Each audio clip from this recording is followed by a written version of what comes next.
যারা রুগী তাদেরকে সুস্থ বানানোর জন্য একটা ওষুধ লাগবে। এটা হলো আমরা তাদের জন্য এই ভাত, ব্ল্যাক রাইস।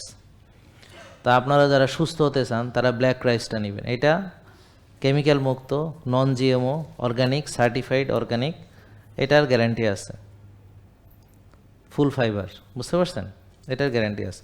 তা এখন এরকম একটা খাবার খেতে হবে। এখন অবশ্যই এটা একটু দামি হবে, এটা কম দামি হবে না। তাহলে কি হবে, এইটা আমি অল্প খেতে হবে, খুবই কম। ভাতটা আমরা খাবো খুবই কম, খুবই অল্প। তো এই ভাতটা রান্নার প্রক্রিয়া আলাদা। তো এখানে আমার শেফ আছেন, আপনারা এখান থেকে শিখে যাবেন কি করে রান্না করতে হয়।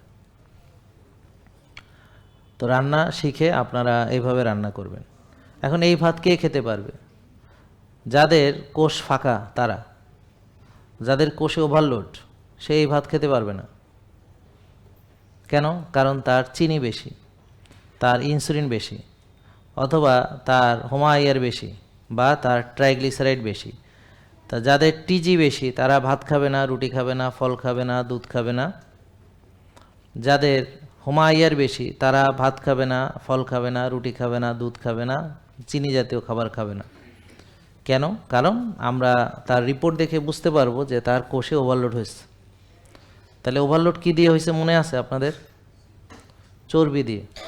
কি দিয়ে হয়েছে? চর্বি কিভাবে জমছে মনে আছে নাকি ভুলে গেছেন? হ্যাঁ, তো যারা বেশি খাইছে তাদের জন্য খাবারের রেস্ট্রিকশন থাকবে, কারণ তারা বেশি খেয়ে চর্বি জমাইছে, এই জন্যে তাদের জন্য রেস্ট্রিকশন থাকবে। তারা এখন কিছু কিছু খাবার খেতে পারবে না। আর যাদের বেশি খায়নি, কোষ ফাঁকা, তারা সব হালাল তৈব খাবার খেতে পারবে। জেকে লাইফস্টাইল লিমিটেড, ওষুধ মুক্ত সুস্থ জীবন।